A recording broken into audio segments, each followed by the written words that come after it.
Training के लिए कौन सा वर्कआउट होना चाहिए और कटिंग में कौन सा वर्कआउट होना चाहिए, इसको लेकर बहुत से लोग ना कंफ्यूज होते हैं। समझ नहीं आती कि क्या जो वर्कआउट कर रहे हैं वो उनके लिए सही भी है कि नहीं। चलो आज इस वीडियो में मैं आपको वो सारी चीज़ें ना डिटेल के साथ बताऊंगा, ताकि इन फ्यूचर कभी भी वर्कआउट को लेकर जिम के अंदर आपको कभी भी कोई प्रॉब्लम जो है ना वो नहीं होगी।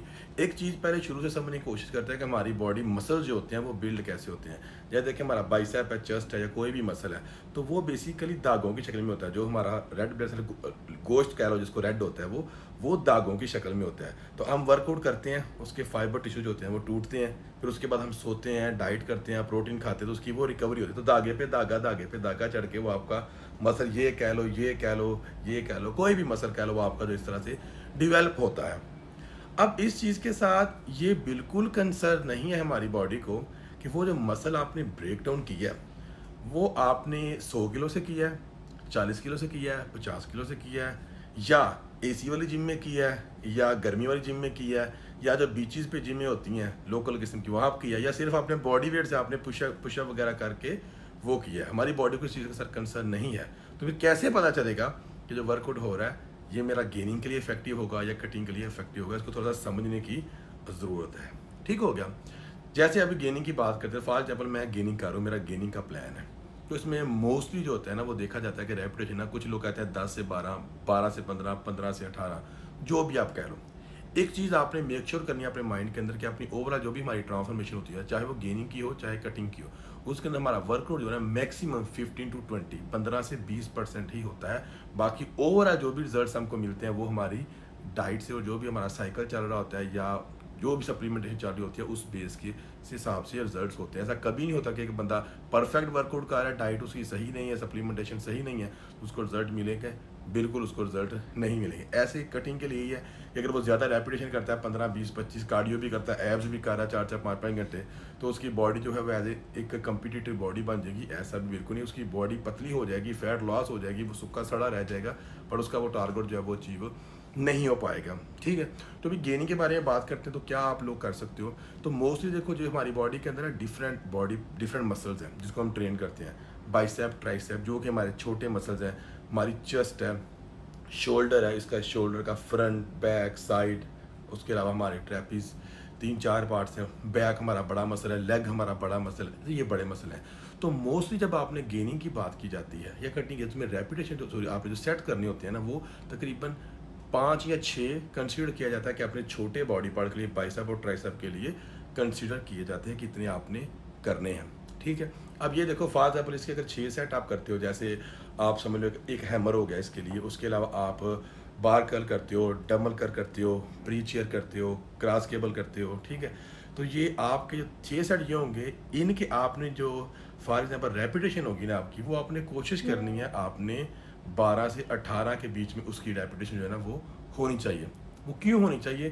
क्योंकि हमने क्या किया होता है, हमने अपने माइंड के अंदर अपने वर्कआउट को सेट किया होता है। फॉर एग्जाम्पल मैं जिम में जाऊँगा, हाँ मैंने ये सेट करना है, जिम में जाके और आप देखते हो कि आपकी बॉडी ईजीली वर्कआउट जो होती है ना वो आपसे करवा पा रही होती है। मतलब 15 रेप्स लग गए, हाँ ठीक है, थोड़ा सा पंप शम बातें हम आ जाते हैं और हमारी बॉडी सेम वर्कआउट की यूज टू हो चुकी होती है। तो स्टार्टिंग में तो आपको पंप भी अच्छा आता है, बॉडी ग्रोथ भी दिख रही होती है, बाद में स्टॉप हो जाती है। उसकी वजह ये होती है कि हमारी बॉडी उसकी यूज टू हो चुकी होती है। तो 2-3 चीज़ें आपने इस वर्कआउट पैटर्न में आके ज़रूर फॉलो करनी है। पहली चीज़ कि आपने टाइम के साथ साथ जैसे आपकी बॉडी स्ट्रॉन्ग होती जाएगी, आपने वेट का वॉल्यूम जो है ना, वजन जो है अपना, फॉर एग्जाम्पल आप 5 से कर रहे हो, कल 7 से करो, 6 से करो, 6.5 से करो, 8 से करो, आपने वजन इंक्रीज करना है। और इंटेंसिटी, जिस इंटेंसिटी के साथ लगाती हो, जिस तरह बीट करती हो आप मसल को, जरूरी नहीं कि 15 लगे हैं तो बस मैंने रख दिया, नो, आप 17, 18, 19 लगा सकते हो। जो बाद में 4-5 रेप्स आपने लगानी है, जो कि आप बोलोगे भाई यही नहीं मुझसे हो पा रहा, वही आपकी फाइबर मसल को ब्रेक डाउन करेंगे। उसके बाद वही उनकी रिकवरी होगी और उसी के साथ ही जाके आपके मसल का साइज बनेगा, शेप बनेगी, जो भी आप चाहते हो। ये चीज़ मेक श्योर करो। ठीक हो गया। चाहे आप गेनिंग करो या कटिंग करो। गेनिंग में क्या होता है, मैंने आपको बताया कि जो आपके बड़े बॉडी के पार्ट्स हैं वहाँ पर आपने 7, 8, 9 सेट इंक्लूड कर लो। रेपिटेशन 12 से 18 के बीच में, 20 के बीच में जो आप रखना चाहो रख सकते हो, नो प्रॉब्लम। बट फील होना चाहिए कि आपको वो प्रॉपर हो रहा है। अब इसके बीच में 1-2 चीज़ें हम ना अपनी बॉडी को वर्कआउट को मज़ा देने के लिए भी ऐड कर सकते हैं। फॉर एग्जाम्पल आज मैं नॉर्मल वर्कआउट करता हूँ 15-20 रेपिटेशन वाला, तो मैं क्या करूँ, मैंने देखा 3-4 हफ्ते मैंने वर्कआउट सेम किया और मेरी बॉडी उस तरह से पंप फील नहीं कर रही, तो मैं मुझे क्या करना चाहिए, मुझे कंबाइन वर्कआउट कर लेना चाहिए। कंबाइन वर्कआउट क्या है, जैसे मैं जिम में बाइसेप वर्कआउट करने के लिए गया हूँ, तो मैंने क्या किया कि बार रख लिया और साथ मैंने डंबल रख लिए, ठीक है। तो मैंने 15 रेप्स इसके किए बिल्कुल स्लो रेंज ऑफ मोशन के साथ। अब मेरा बाइसेप थोड़ा सा टायर्ड है, मैं साथ ही डंबल पकड़ लिए, तो मैंने 15 रेप्स उसके कर लिए। तो वो जब मैं डंबल के पकड़ के 15 रेप्स लगाऊंगा ना, तो मेरा मसल डीप तक हिट होगा, जिसके साथ मेरा वर्कआउट मज़ीद इफेक्टिव और मज़ीद मज़े वाला होगा। और मुझसे मुंह जब धोऊंगा ना मैं वॉशरूम में जाकर, तो मेरे हाथ ऊपर नहीं होंगे। ये वर्कआउट हमको कंटिन्यूसली चाहिए। अगर आप अपनी बॉडी के अंदर प्रोग्रेस चाहते हो कंटिन्यूसली, कि मेरा मसल ग्रोथ, बॉडी की शेप चेंज होती रहे, तो कभी भी सेम वर्कआउट आपके लिए इफेक्टिव नहीं होता। वर्कआउट तब तक इफेक्टिव रहता है जब तक आप अपनी बॉडी को, वर्कआउट पैटर्न को चेंज करते हैं, आपकी बॉडी उसके साथ लिंक रहती है और उसको मसल के फाइबर टिश्यू ब्रेक होते हैं और रिकवरी के लिए डिमांड करते हैं। इसी तरह जब आप कटिंग कर रहे होते हैं, तो उसमें भी रेपिटेशन आप 15 से 20 के बीच में रख सकते हो, बट उसमें क्या एक चीज़ ऐड करती है, वो है ड्रॉप सेट। अब ड्रॉप सेट का आपको पता होगा, जैसे पहले 2 सेट जो है नॉर्मल लगा लो 15 से 20 रेपिटेशन के साथ, अब थर्ड सेट आपने लगाना है उस वर्कआउट का। तो उसमें आप क्या करो, फॉर एग्जाम्पल आप बेंच प्रेस लगाते हो या आप बाइसेप कर्ल लगाते हो, आपने 15 केजी की लगानी है, तो आप 10 या 15 की प्लेट डालने की बजाय 5-5 की प्लेटें डाल लेते हो। 15 रेप्स लगाए, एक प्लेट उतार ली, विदाउट रेप्स 15 रेप्स लगाए, फिर प्लेट लगा दी, विदाउट रेप्स 15 रेप्स लगाए, फिर प्लेट उतार ली। तो कर करा के आपके तकरीबन 40 to 50 रेप्स बन जाते हैं, बट वेट आपका डिक्रीज होता है। तो ये आपको डीप तक आपके मसल को हिट करेंगे। साथ में जब डीप तक मसल हिट करेगा, मसल बर्न फील करेगा, तो ऑटोमेटिकली आपकी फैट लॉस भी होगी और ऑटोमेटिकली आपका मसल जो है ज़्यादा डिफाइन होगा, ज़्यादा मिच्योर होगा, जो कि स्टेज पे लड़के जाके दिखाते हैं। और कटिंग में ऑफ कोर्स आपको पहले अपने मेन बॉडी पार्ट को ट्रेन करना होता है, उसके बाद आपने एब्स को ट्रेन करना होता है। आप लोग पूछते हैं कि आप डेली एब्स कर सकते हैं, नहीं, आप बिल्कुल डेली भी एब्स को कर सकते हो, एक दिन छोड़ के एक दिन भी कर सकते हो, या उसके अलावा हम एब्स के 3 पार्ट्स होते हैं, ठीक है, जैसे ऊपर वाला हिस्सा, नीचे वाला हिस्सा और साइड। तो आप एक दिन ऊपर वाला कर लो, एक दिन नीचे वाला कर लो, एक दिन आप साइड जो है ना वो कर सकते हो, ताकि एक ही दिन सारा जो आपका स्टमक है ना, आपका जो एब्स का एरिया वो हिट ना हो, ठीक है। उसके बाद आपने फिर देखे, जब आप गेनिंग कर रहे होते हैं तो उस तरह कुछ लोग दौड़ते हैं, भागते रहते हैं, तो आपकी वो गेनिंग की प्रोग्रेस है वो स्लो है, क्योंकि बॉडी को उस वक्त ज़्यादा रेस्ट चाहिए होती है, ताकि वो अपनी कैलोरी जो आप खाओगे गेनिंग डाइट में कैलोरी प्लस में, तो वो आपकी बॉडी में स्टोर कर सके। जब आप रनिंग करोगे, कार्डियो ज़्यादा करोगे, तो वो स्टोरेज उतना नहीं हो पाता है, ठीक है। तो इसके लिए जब गेनिंग कर रहे हो, तो वीक में 1-2 दफ़ा आप कार्डियो वगैरह कर लो, फास्ट वॉक 20-25 मिनट, ताकि आपकी कार्डियोवास्कुलर हेल्थ जो है ना हार्ट के रिलेटेड वो बेस्ट हो सके, ठीक है। बट कार्डियो नॉट कंपल्सरी कि आपने गेनिंग में करना है, कर लो 1-2 दफ़ा वीक में तो अच्छा है, बट जब आप कटिंग कर रहे होते हो तो आपने कार्डियो लाजमी करना होता है, ताकि एक्स्ट्रा बॉडी में जो फैट स्टोर है वो कार्डियो से वो भी चली जाए। उसके अलावा डाइट जो आप करोगे वो कैलोरी डेफिसिट वाली, आपकी low fat of course low carb diet होनी चाहिए, वो भी होती है।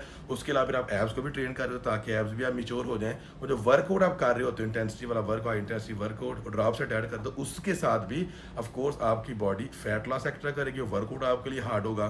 तो वो और 2 टाइम भी उसमें वर्कआउट किया जाता है। जब आप कटिंग कर रहे हो, कोशिश करो जब कंपटीशन वगैरह आ रहा है 2 टाइम वर्कआउट कर लो, मॉर्निंग में भी इवनिंग में भी वर्कआउट भी करो, कार्डियो भी करो, एब्स भी ट्रेन करो, ठीक है।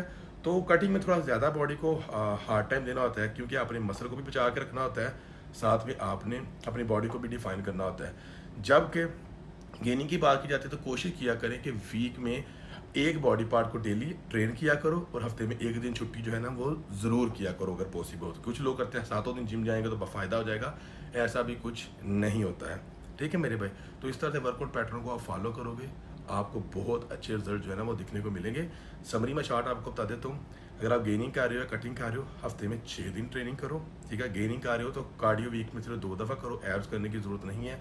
अगर कटिंग कर रहे हो आप, तो फिर एब्स भी करो, कार्डियो भी करो, डेली 2 टाइम वर्कआउट कर लोगे तो आपके लिए वो भी अच्छा है। कंडीशन ये है कि आप जब गेनिंग कर रहे हो तो आपकी डाइट जो है कैलोरी सारा प्लस में होनी चाहिए। अगर कटिंग कर रहे हो तो डाइट कैलोरी डेफिसिट वाली हाई प्रोटीन डाइट जो है वो आपकी होनी चाहिए। और स्लो अपने वेट को आपने अपने टाइम के हिसाब से इंक्रीज़ करना है, उसकी इंटेंसिटी बढ़ानी है। रेपिटेशन बेशक आप ज़्यादा कर लो, कोई फ़र्क नहीं पड़ता, और स्लो रेंज ऑफ मोशन के साथ आपने वर्कआउट करना है, ताकि मसल को डीपली हिट हो सके। चाहे आपको 2 साल हो गए वर्कआउट करते हुए, बट आपको वर्कआउट के बाद 2-3 दिन तक पेन ज़रूर फील होना चाहिए, तभी जाके आपकी बॉडी जो है वो डिफाइन होगी। अदरवाइज आपको रिजल्ट नहीं मिलेंगे अगर सेम वर्कआउट पैटर्न आप फॉलो कर। कभी आप ड्रॉप सेट कर सकते हो, कभी आप सुपर सेट कर सकते हो, ठीक है, कभी आप कंबाइन वर्कआउट कर सकते हो ताकि बॉडी को न्यू न्यू चीज़ें जो है वो मिले। आई होप वर्कआउट के बारे में जो भी डिटेल थी आपको समझ आ गई होगी।